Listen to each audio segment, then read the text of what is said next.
Are you tired of watching shows that only give you general social media theory and expect you to figure out how to apply it to your own industry? Join us for this week's episode of Social Chatter, the industry's longest-running social media marketing news talk show. Not only will you learn the latest breaking news, but you'll also gain practical advice on how to apply it. Now here's your host, Christian Karasevich.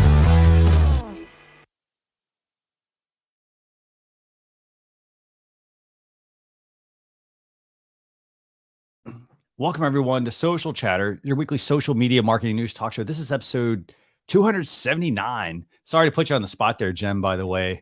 But we have a great show for you this week. We're going to be talking about Twitter voice recordings.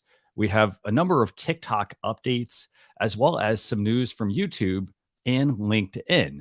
But first, I'm going to go ahead and say just a quick hello. I'm Christian and Jem. It's good to see you. I'm glad we got the memo on our matching hoodies. Yes. Right? Well, it's cold.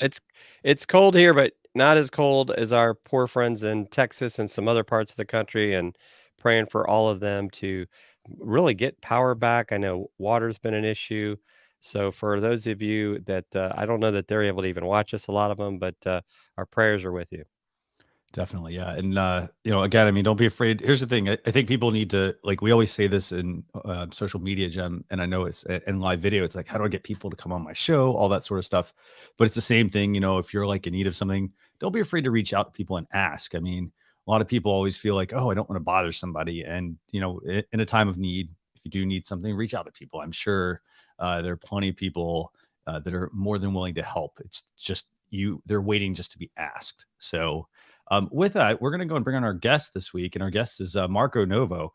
And I was looking yesterday to check for did Marco send me his photo that I could include in our thumbnail artwork and whatnot.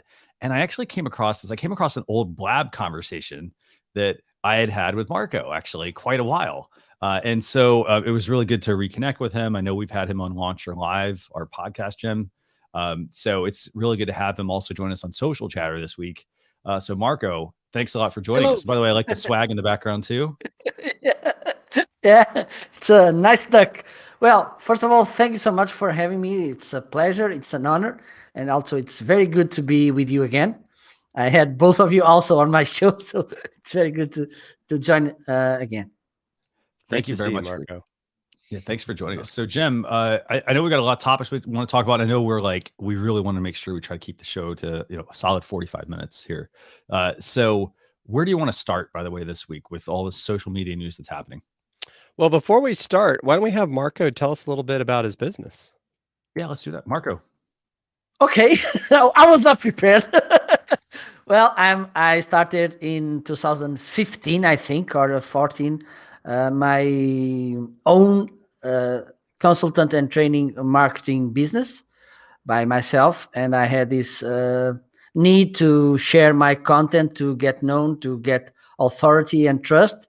And I started with video. Then I found by accident live streaming on Blab, and then Blab went down. I had to wait a little bit, so Facebook gave to mortals the Facebook Live, and then I started, and I'm completely addicted on live streaming and meeting people, and so I built a nice network through almost 3 different countries. I had guests and 3 or 4 continents, and I'm gathering people online and helping businesses and professionals building almost the same path as I did, because it worked for me. So I think it will work for other people too. Fantastic. I love just the knowledge sharing also. I mean, that's a key thing, as you're learning and growing along the way, make some notes, and then this way, you never know when you're going to use them. Someone else, may be in a similar situation. This way you can impart some of that knowledge, but love all the knowledge sharing that's going on. So Jem, turn it back to you. I mean, topic 1 for the week. Where do you want to start? Yeah, so let's start with Twitter is actually launching voice DMs, and it's I think you were talking. This might be a precursor to Spaces. But what's been interesting is Twitter has actually for a while had not, I don't know if everyone has the ability, but you can do audio tweets. Mhm. But in some ways, it's like you finally got voice DMs where LinkedIn, Instagram, Facebook have all had it, for a while, and so now we can actually leave, messages by people with voicemail, and let's not forget WhatsApp. Um, so I think it's a little overdue, to be honest. But I think maybe people will start to use Twitter more frequently because now they can, not only can they leave DMs, but and then spaces. And I know we're going to talk a little bit later about a tool in regards to Clubhouse, but I do feel that Twitter is most aligned to really be the one that could, if you want, I don't know if I'd call it a Clubhouse killer, but what's also interesting as you think about it with fleets is Twitter is actually, whether we think about it or not, has been doing a lot of little things over the last year that really have brought life back to the platform, and that was shown in their recent earnings as well. Definitely, yeah, that's a good point, actually. So, Marco, what do you think about this feature about Twitter voice recordings? The ability to send audio, direct messages. Is this something you're going to use? Are you currently, for example, sending direct messages on other platforms via audio? Yes, I do. I think it's a nice way. I think when you can add more than just plain text with no tone, with no warmth, I think it's a nice option because, for instance, I I think you noticed when I send a message, I have to put some emojis so people can understand the tone I'm using. And I think when you can talk and put the tone and people can listen to you well, I think most of people already know my voice, but I think it's good, it's warmth, and we Latin people, we like this warmth of connection and to set our tone. So I think having the ability to bring audio when people can understand how we feel, how we are saying things, I think it's a nice option, and it's better for connection and mostly by these so together days. Yeah, and I think I actually like Jem's point. I really want to go back to that point about potentially being a Clubhouse killer, even though it's not necessarily I don't think it'll kill Clubhouse, but like you make excellent points there. I mean, just about the fact that um, a lot of people are getting on Clubhouse because it's different. But if you kind of look at all the pieces, Twitter is sort of aligning here. I mean, they're going to have a pretty awesome lineup. Don't forget, they also just bought Review as well, which was a way to create newsletters from basically, think of it like this. You're probably gonna be able to create newsletters from your tweets. So, almost like if you think of it like that, that goes back to Flipboard, for example, almost a similar type product. Maybe Twitter will have something similar to that. I do think that this is definitely renewed interest in the platform. Now, I mean, I think the key thing is people have to remember they haven't like this isn't new audio recordings. I mean, we could already record audio recordings. We could already send voicemails to people, for example, and so it's adding a bit. I'd say it's adding another dynamic to how you might use Twitter. Again, I mean, you're going to have takeaways. So, for example, if you've got certain people, like I always pay attention if somebody, for example, sends me a voice message. I sometimes actually prefer the voice message because I can get that tone, as Marco mentioned. But at the same time, I also think that it's a little easier as well to do those sorts of recordings as opposed to trying to fight with the keyboard on autocorrect and spell check. And I don't know if you guys ever run to it. I've set something and I proof it and then I send it. I'm like, what the heck? It like totally changed another word. So I think Twitter voice messages, I mean, they're going to be, I think it'll be a good, I also think it's going to be a precursor to, to getting people using spaces whenever that does roll out. But yeah, good feature. I mean, anything else you guys want to add on this one? Anything a business might want to do to prepare for something like this?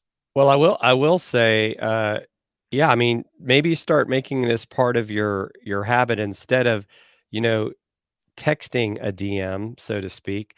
Maybe start practicing sending, short messages to some of your Twitter connections by audio, get used to it, see what the quality is like.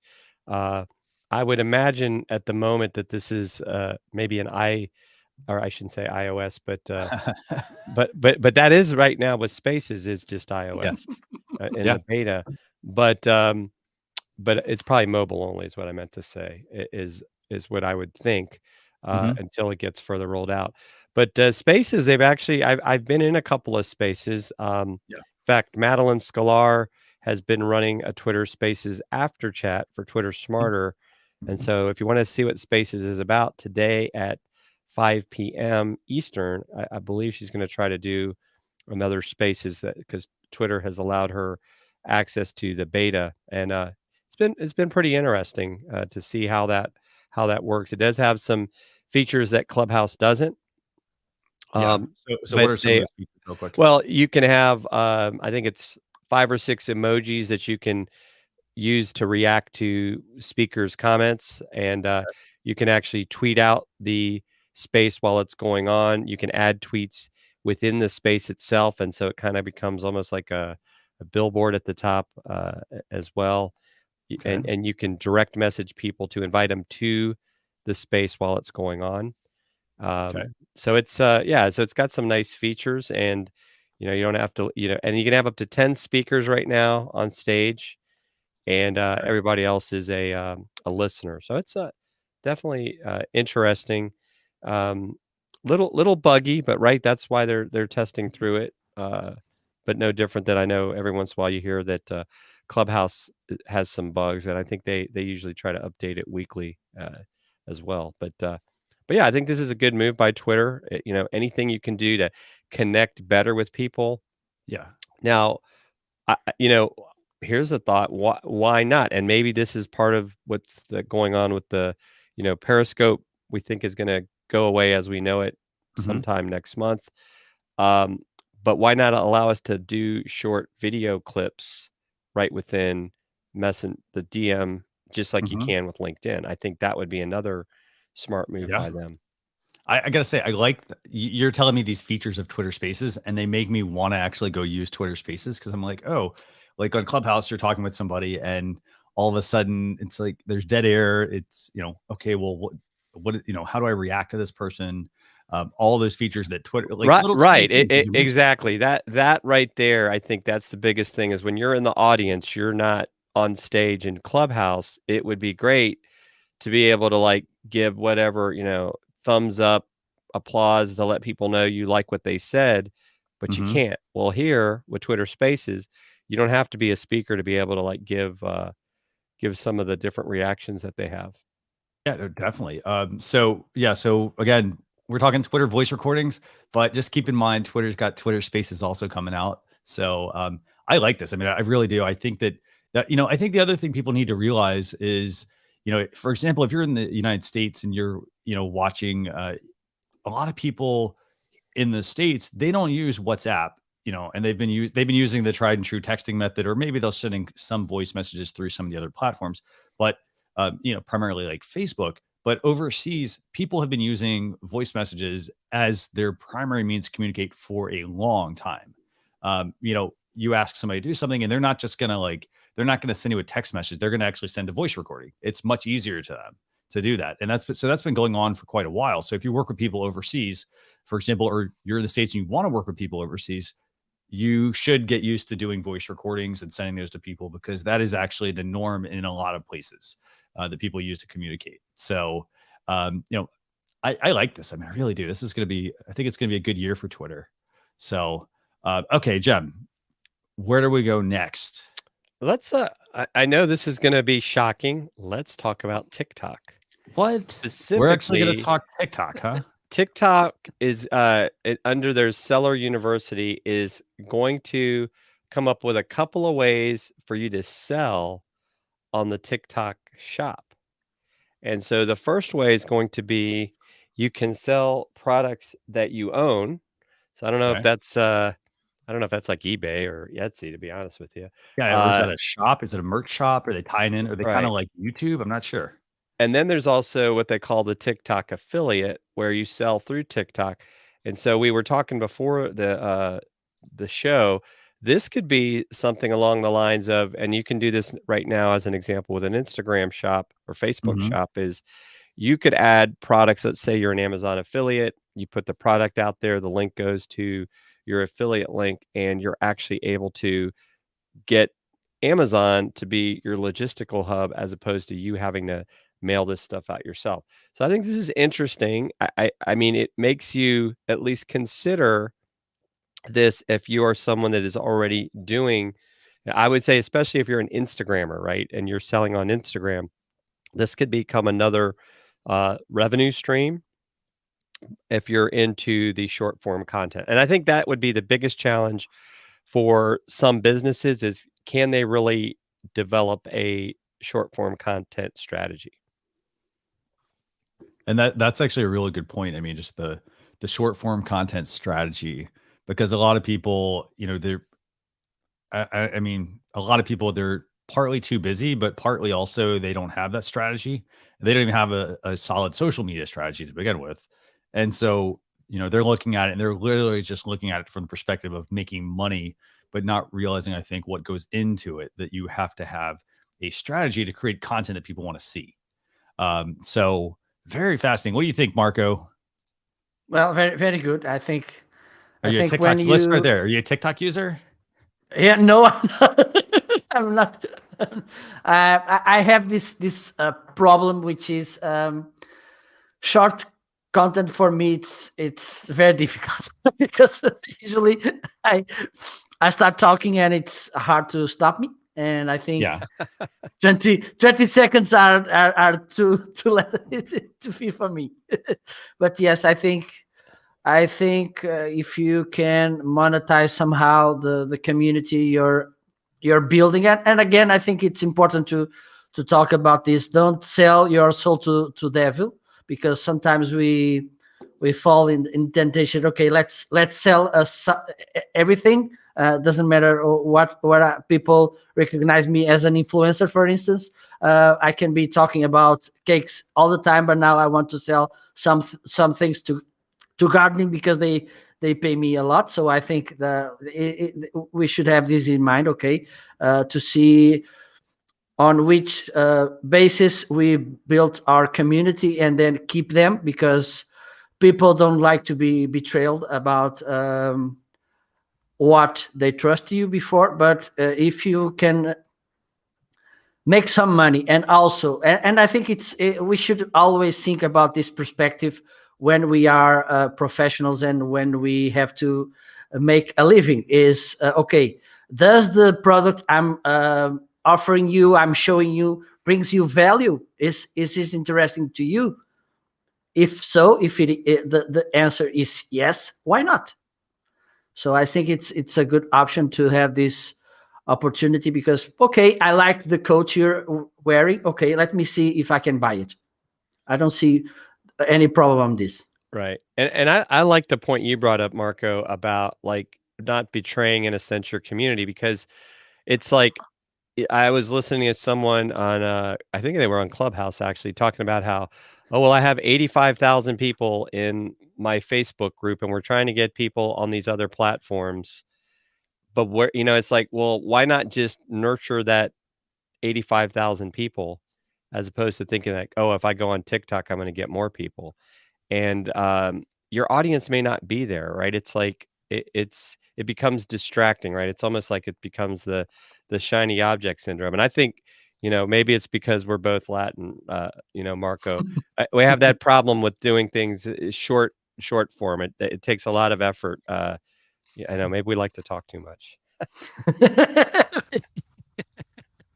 I will say this. I mean, so one thing I find really interesting, just I like the point you just made about the fact that what's the word? About the fact that like you don't want to betray your audience. A lot of people, and this is unfortunate. I mean, I think a lot of people really are just in the market to sell products, and they really don't care about their audience. I think a lot of people don't. And and that does get to be a problem because if you, for example, if you go into this and you're like, okay, I'm going to use TikTok as a sales vehicle. Okay, so you're setting this up and you're making some revenue and you're putting out some videos, but you're really like, that's not your calling, for example, but you're just doing it, kind of going through the motions. Like you're getting a presence, but you have to remember everything you're doing on all these platforms impacts how people see you. So like if it's on TikTok, for example, and you're doing it, you're not really being truthful with your audience, for example, eventually that's going to catch up to you, as you've moved from platform to platform to platform.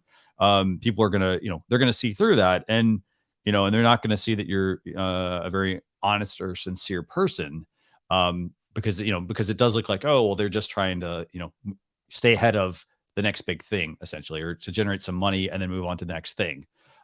So, I like the fact that people have the ability to get on these platforms and monetize. I do wonder, at some point, is it going to, like, you and I say this all the time, Jim, don't build on rented land, use it as a vehicle, but it should not be your primary vehicle. Maybe Absolutely. start there, but then move on to, try to move back to your website, for example. I know, for example, Jim, our friend, Pat Flynn, I know he moved all his Facebook groups, for example, off of Facebook, for all his membership sites. They're now on a platform on his website, which makes a lot of sense. There are definitely costs to that. And I realized maybe the first step is to use the social platform, as a form to generate some revenue, but you do want to be making that, try to always make that push to get yourself back onto your website. And here's the thing, your website doesn't have to be fancy. It doesn't have to be complex. You can make it as easy or as difficult as you want to make it for your users. But that's where you should be building your, your house. Don't always be renting, basically. Right. Okay. So do we have time for one more topic, Jim? Yeah, let's talk about the YouTube Shorts report. I think that's pretty interesting. So what do we have going on here? Well, it actually looks like YouTube is taking the time to actually help us understand how to get better at shorts and product updates and tips. And as I say, it's all in a scrollable format. So they're showing examples of how people have been successful with the platform. They've talked about in this first issue, this Jake Fellman and how they started doing this, and then also some strategies, right? How to do things better. I think this is great. And then there's a tool, right? Kind of like tool time, which we'll be doing later in the show, how to select your sound. And so I think, a lot of times that's part of the challenges. These platforms roll out, these new features, but then you're kind of like, well, how am I supposed to use it? Even, I guess we could say Facebook in a lot of aspects doesn't make it easy for people to figure out. As an example, when they launched the live producer studio, it's still kind of unclear as like, okay, well, what changed? Why did you change it? Why should I use this? But then they're like, oh, look, you can do polls. It's like a squirrel thing. Oh, polls. It's like, okay, but wait, I still don't understand. How am I supposed to use this? So I like what YouTube's doing. I think YouTube's continuing to grow. And then you're also hearing some stories, not to say that going viral is like everything we want to do, right? And of course, viral can have a bad term these days. But the truth of the matter is that YouTube is attracting a lot of people. One, because they are giving creators, as they grow their presence, the ability to set up community, to set up memberships, and the noise from the sense of like what we see on other platforms in regards to, if we want to call it world events, is not as present on YouTube as it maybe is on some of these other channels. Definitely. No, and here's the thing. One point you really make that I think is just an awesome point is it's just the fact that like YouTube is the place that people like, they go when they want to watch videos. There's not a lot of noise. And they're slowly creeping into the community aspect, but they're not like full on going like, hey, we're going to do videos and now let's make a news feed of like text updates. They're keeping them to short video updates, and so that way, like they sort of have that, they have a little bit of that social aspect there, but they're not, all of a sudden saying, hey, we're going to just basically copy Facebook, or, we're going to be like, Google Plus from back in the day, things like that as well. They're doing a unique approach here, I think. What do you think, Marco? Yeah, I think it's good to keep things as people used to see us, instead of changing all the time. And also, I think it's good to, when you release a new feature, to explain people how do they work, because usually they kind of throw them and they leave this place. And so look at it and see it, figure it out. Right. So I think it's good to make people understand. The point here, I think, is okay. We want you to stay here. We want you to bring more content, more value, because we know that if we support you, you will stay here more time. You will bring up more interesting content, and then on the other side, people will keep coming back and staying more time. So I think it's a win-win-win situation. I think they understand that. That's why they release these things to help us. Okay, it's not just about the new feature, it's about how you can take advantage of the new feature. I think it's very important because sometimes we are so overwhelmed and it's there. Okay, I see, I will take a look later to figure it out. No, it's how you can use it. Perfect. Right. And YouTube is also good. What they have, the creator studio, they've got a whole series of videos that kind of help you walk through the process of how to get your YouTube channel going. And I think Mhm. they have a very supportive community. I think Absolutely. one of the things I think I've seen like in the podcast community as well. I mean, Chris Krimitsos getting ready to launch Podfest next week.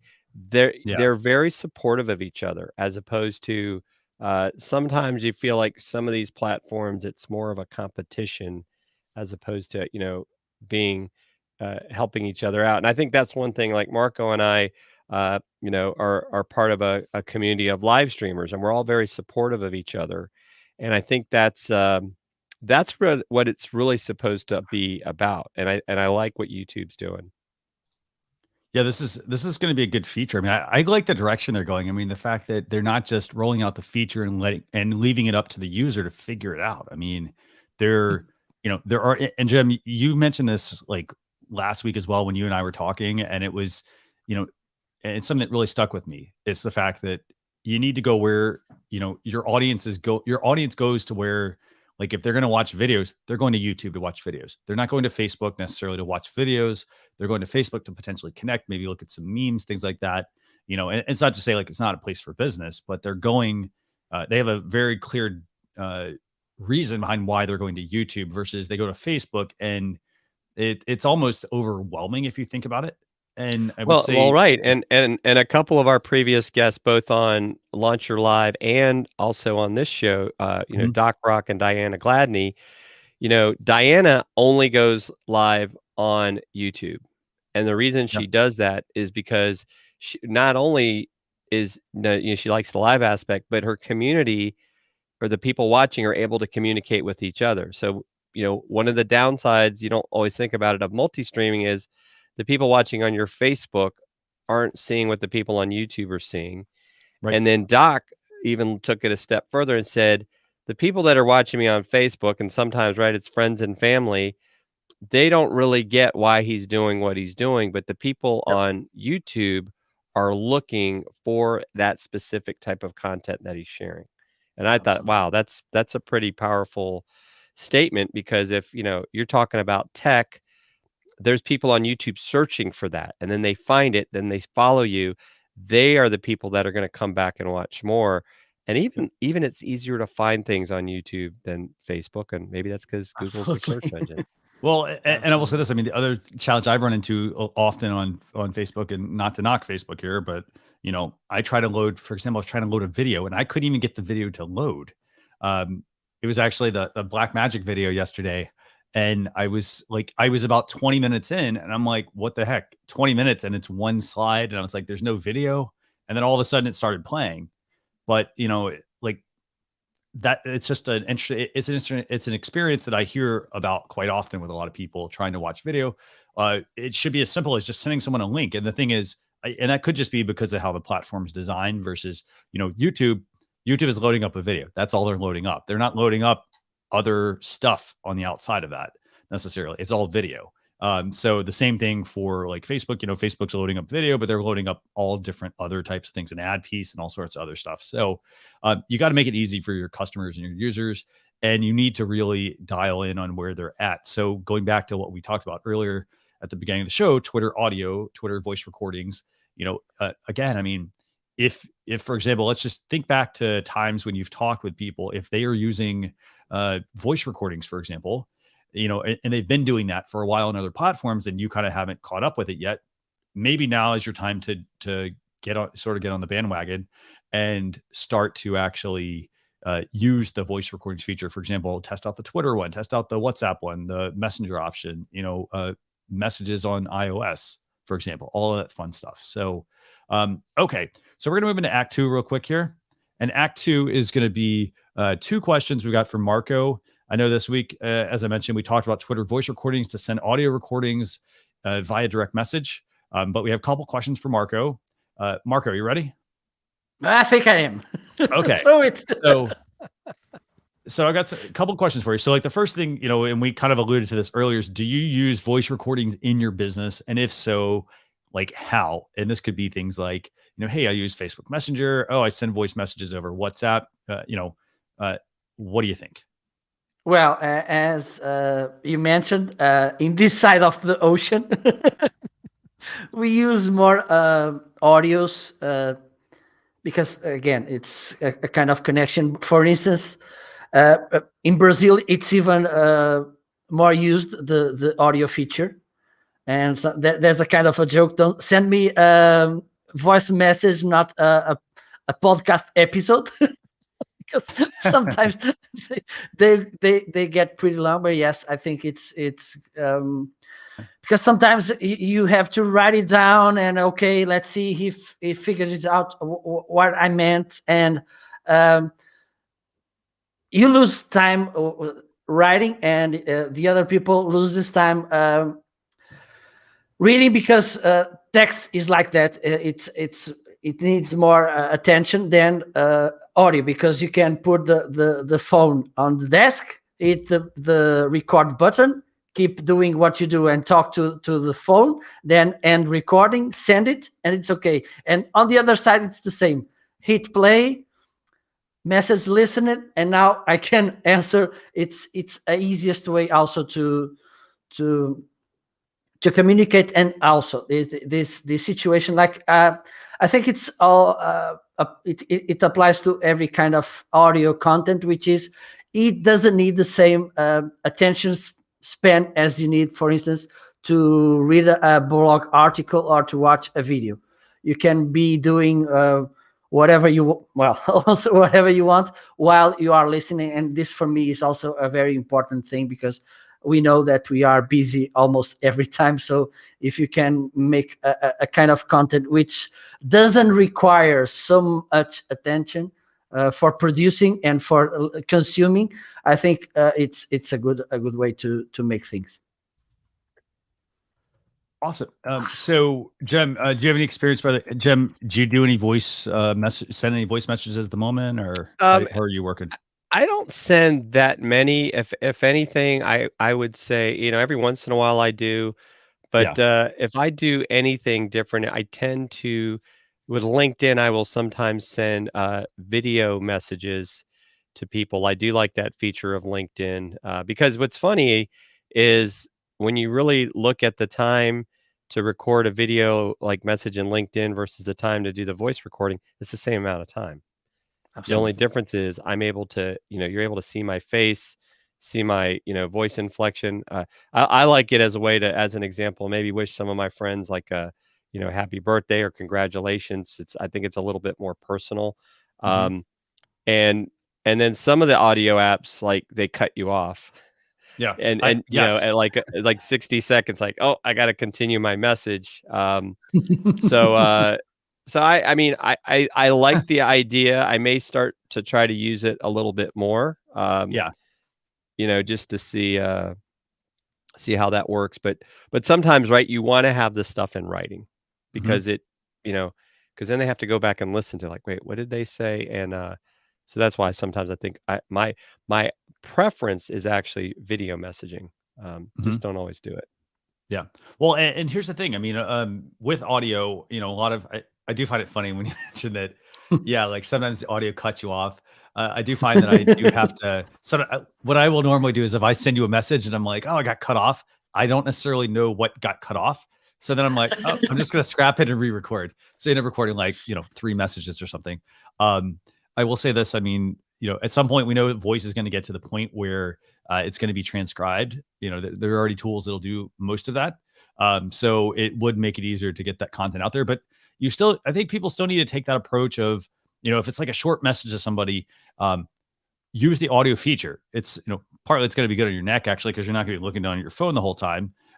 You can just quickly record a message to somebody, and then don't be afraid to turn some of that content, if it's content for like an article or things like that. I mean, don't be afraid to turn that into or if it's, audio content, don't be afraid to turn it into an article so that you are serving both of your audiences, or in Jim's case, as you mentioned there, I mean, turn it into a video, or do a video and strip the audio or something like that. I mean, lots of options there. So, and yes, and Letitia mentions that I pick up the phone and call. Yep. I will do that. Yeah. Actually, it depends on the topic. I mean, sometimes like I don't want to sit there and type something out. You want to be able to verbally express that to somebody. Right. So, Right. So, okay. So good points, Marco. So audio, it's important, obviously. And then make sure people, I'd say maybe like be in tune with the audience, like with their audience in the sense of, if they're using voice messages, you need to make sure, you're trying to also meet them where they want to be met at. Don't just send text messages because, hey, it's easier for me. Get in the habit of having that conversation with people. I think once people it's the whole like work from home thing. It's the same concept. People said, oh, it won't work. It won't work. It won't work. But it's like, oh, hey, we figured it out. Oh, nothing happened, in the sense of working from home. Like, Absolutely. it changes the way people have to do things, but it moves things forward potentially as well. Absolutely. Okay. So second question for you.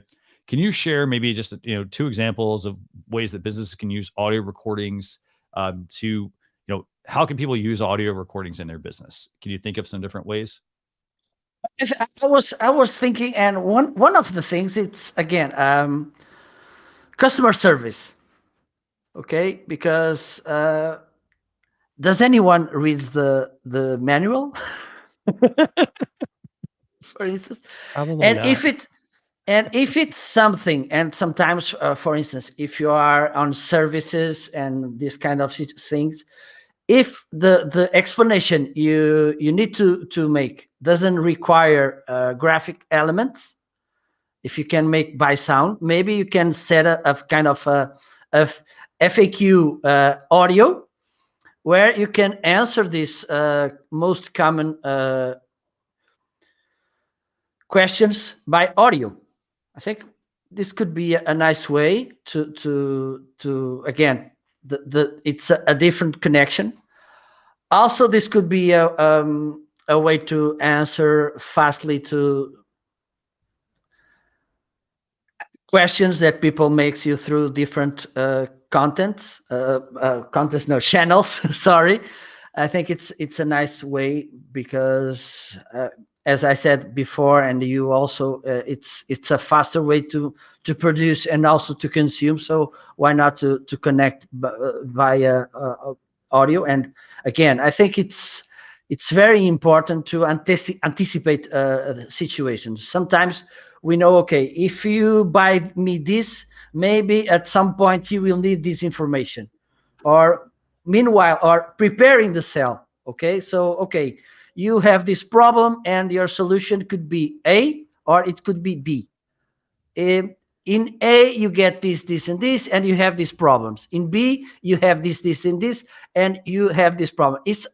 I think by these days, we have 2 things to build trust. Which leads to trust, which is knowing good the situations your customers are and how to solve them. If you can anticipate the pains and showing that you know their problems, this for me it's a kind of a pole position when you try to sell, because okay, oh, you understand how I feel, you understand the problems, you made me get rid of situations I could had because I buy the wrong solution. And now, okay, I say, okay, you send me, okay, I buy this, but for instance, at 6 months, I need to do this. Okay, you avoided me bad things. And I think for me, it's very important. I used to say this, there's only one thing more important than everything you do before someone buys from you, is what you do after someone buys from you. So I think with audio recordings, you can cover the whole buyer's journey in a nice way, so people can build that trust with you, and you can provide them with good solutions, good advices, and good help. Fantastic. So Jim, anything else you want to add here before we move into tool time? No, I think those are some great points by Marco and some great ideas of ways to use audio as a way to communicate with your audience. Fantastic. So let's do this. We're going to move into tool time. This is our time to share 2 tools that we found that we think can help you as a business. So Jim, what's one of the first tools you want to talk about this week? I think that's pretty interesting. There's a Clubhouse Bio Generator, and it really gives you a chance to jazz up your bio. It looks like it's possibly free, and Yeah. so I don't know. I think I don't know if you want to give it a shot. I know you've got you actually have a Clubhouse account, don't you? I do have a Clubhouse account, actually. I have not tried this, by the way. Again, I mean, it says, hey, it can do this in 3 minutes. How about you, Marco? Are you using Clubhouse at all, or what? I'm an Android. Okay. So let's see. So get inspired by example bios. Use your editor to create your bio on desktop. Open the link with your bio on your phone and copy your bio to Clubhouse. I mean, essentially, if you kind of think about this, essentially what this is it's a it's almost, I mean, you can do this if you're on a Mac, like, and you have iCloud and you have copy. If you have the copy feature like turned on where you can copy on your Mac, it'll actually copy to the cloud and then copy over to your phone. So essentially, maybe you don't need Clubhouse Bio Generator for this, but let's just take a look at this. So yeah, so basically that's what it's doing, Jem. Actually, this is literally it's a free editor. Right. Right. So we could just copy whatever we want to use. Let's see. So do we have an idea of what we want to make here? Maybe. I have no idea. And you Can we can get get more more emojis. hold on. Now, this is one of the cool things. You can go to Emojipedia and get all of the additional ones that may not be there. But basically, what we do is we go in here. We can copy on. Let's put these down. When we're ready, it looks like we just copy it. Actually, Right. You're happy with your bio? Send the link URL to your phone. I guess they're thinking maybe they're talking about the URL at the top. Oh, right. That's probably what it is. That's interesting. So, well, the bottom line is this. I mean, if I'm going to write a bio for Clubhouse, here's what I'm going to want to do. I'm going to want to make sure that I make a very simple bio. It doesn't have to be complicated. And again, as you can see, it's very emoji focused. That's a very extensive bio there. Wow. Again, I mean, at some point they're going to use this to quickly generate a bio, but I would use this, I think, from a business perspective. What I would do is actually oh, that's interesting. So what I would do is I would use this as a way to give me some ideas of what to put on Clubhouse. I would also say if you want to get this, and you don't like typing out emojis and things like that on a phone, that's one useful way to use this. What do you guys think? Any recommendations, tips? I mean, I think if this is shown to be helpful on Clubhouse for people, Yeah. in garnering interest, definitely makes sense. And then the fact that if you're then able to take this and copy it over, right, as long as it's saving it, then you can always go back and edit it later. So it's not a bad thing. I mean, I've been using Notepad for or notes, I should say, on my phone, because I can just do it on my desktop, copy it over and paste it in. So that's another way. But yeah, I mean, it gives you some ideas too, right? Like hadn't thought of putting the location, but then from what people say too, when you pull up someone's bio, you see like the first 3 lines. So like even in this example here, they're Yeah. taking up quite a bit of space before they're getting to the meat. And is that going to make people maybe not connect with that person as much as might think they would? Definitely. And then I have one other question real quick on this. So like the one example that we had here, let me go and bring this up one more time. So we have the one where it's software engineer at Microsoft. So when they're putting at Microsoft, is that actually going to tag Microsoft? No. Or is it, so maybe in the future, I don't know. I'm just a thought here. Right. So, but yeah. Yeah, like that so, might be, maybe that's, maybe if Microsoft is on Clubhouse, I don't know that they are because it's an iOS. Yeah. They That's a would good point, by the maybe, way. they maybe would go, you would be able to pull up their handle, but that's definitely something to consider. But yeah, that Yeah. not a bad tool to check out if you lack with creativity. Yeah. It can help you out. And I think that's a good point. I mean, it's, again, it's a bio. So, don't spend too much time on it. I think the key thing is write one, get one out there, and then tweak it as you go along. As you start to use the platform more, like I'm using it, but I'm not on Clubhouse every day. I'm on there maybe 1 to 2 times a week, maybe. Again, it's experimenting to see if there's any value there. But don't get too hung up on like, oh, hey, I got to get this bio. It's got to be perfect. So, Right. look at other people, see what they're doing, and then, build yours, to structure around that. I mean, everybody's should have different information. And remember, it also comes down to like what you put in there is based on like the tribe you're looking to attract. Maybe I shouldn't say tribe, but like the group of people, the community that you're looking to attract, that you're looking to become a part of. So, the second tool, so let's move over to the second tool, Jem. So what's that second tool for the week? It's called Slido, and looks fairly interesting. It's a way to create more engagement within your meetings, and they do have a free version. And I mean, you can actually use this with Zoom. You can use this with YouTube, Google Meets, right? So probably a few other things. So I find it an interesting way to like get some of that feedback that you're looking for. So I haven't really been able to figure out yet if you want to use it on these platforms, can you use it, because the basic is free. Will you be able to use it with some of these platforms? Like, would you be able to put it on your YouTube if you got a bunch of people watching? Because it does say that it's up to 100 users per event on the free.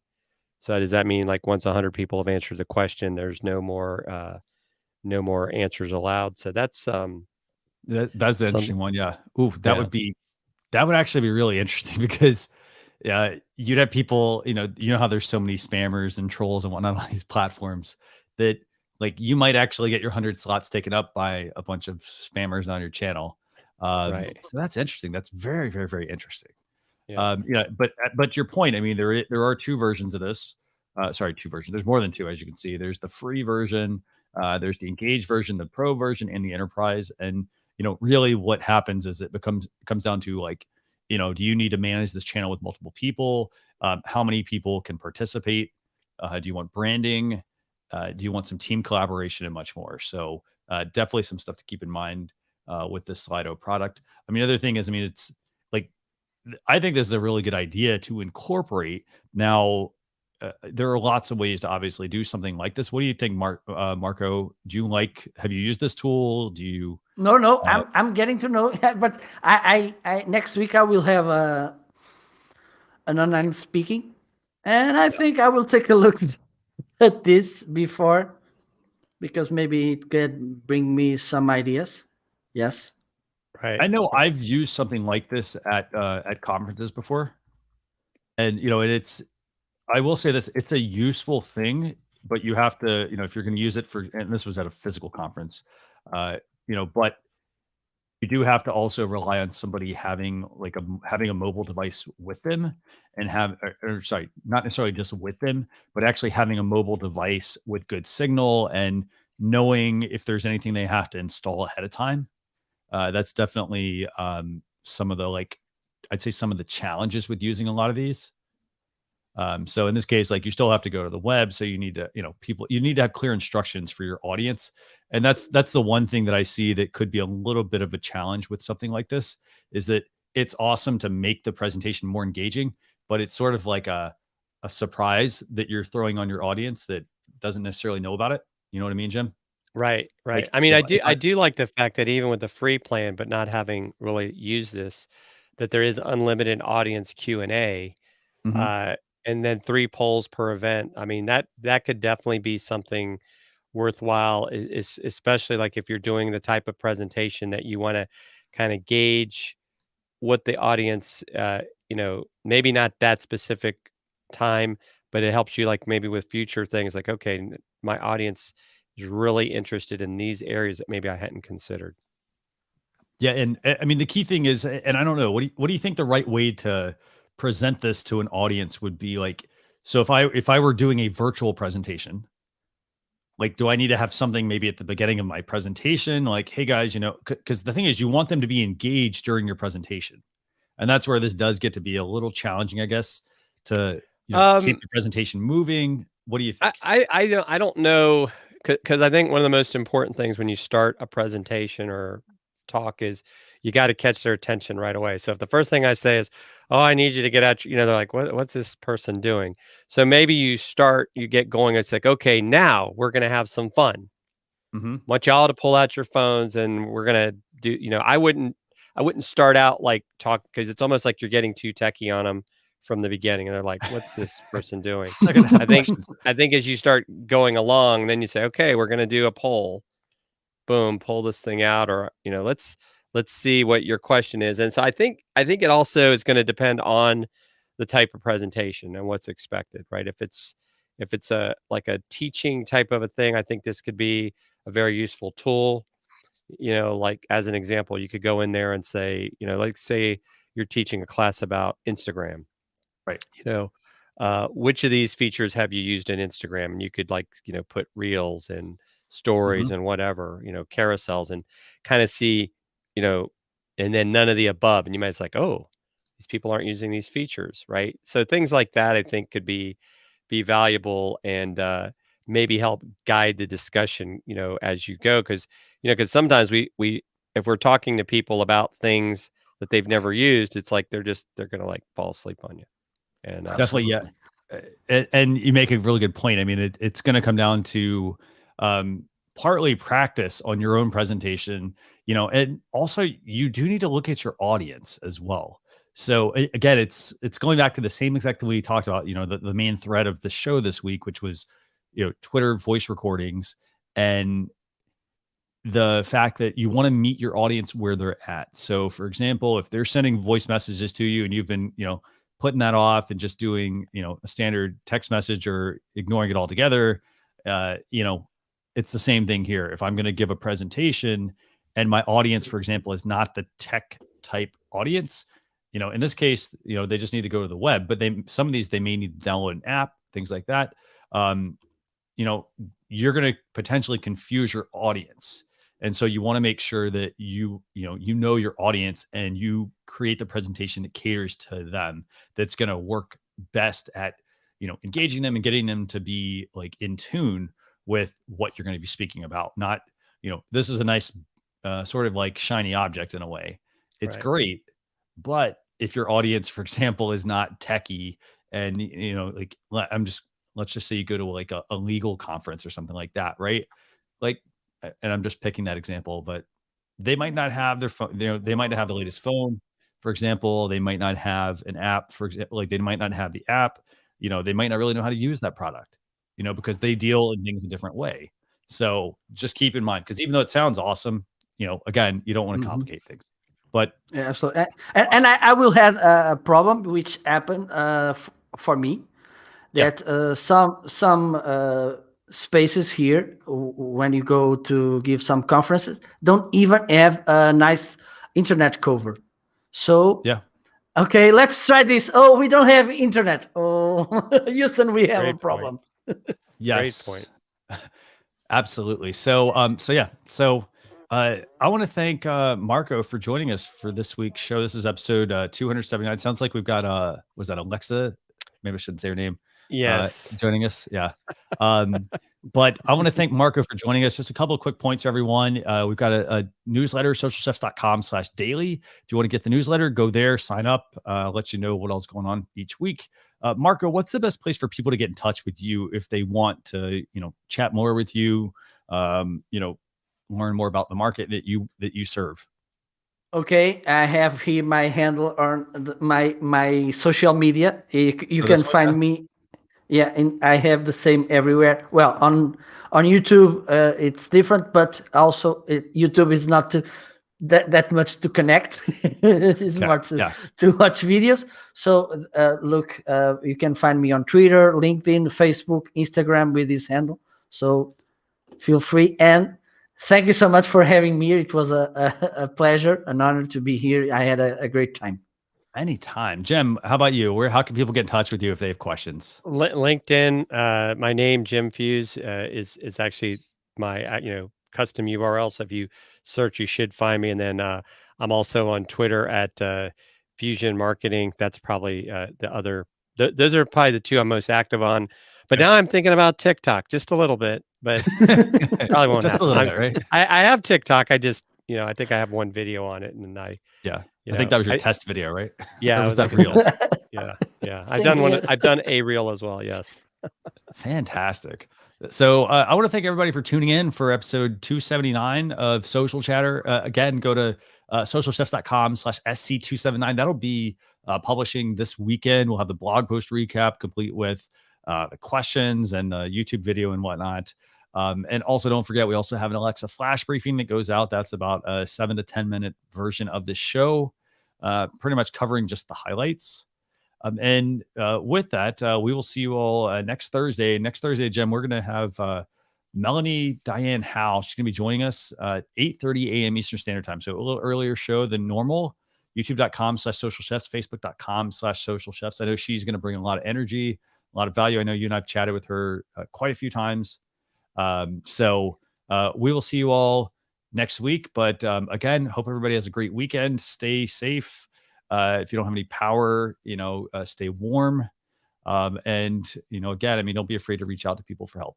But thanks a lot for tuning in. Have a good weekend, everyone. Bye.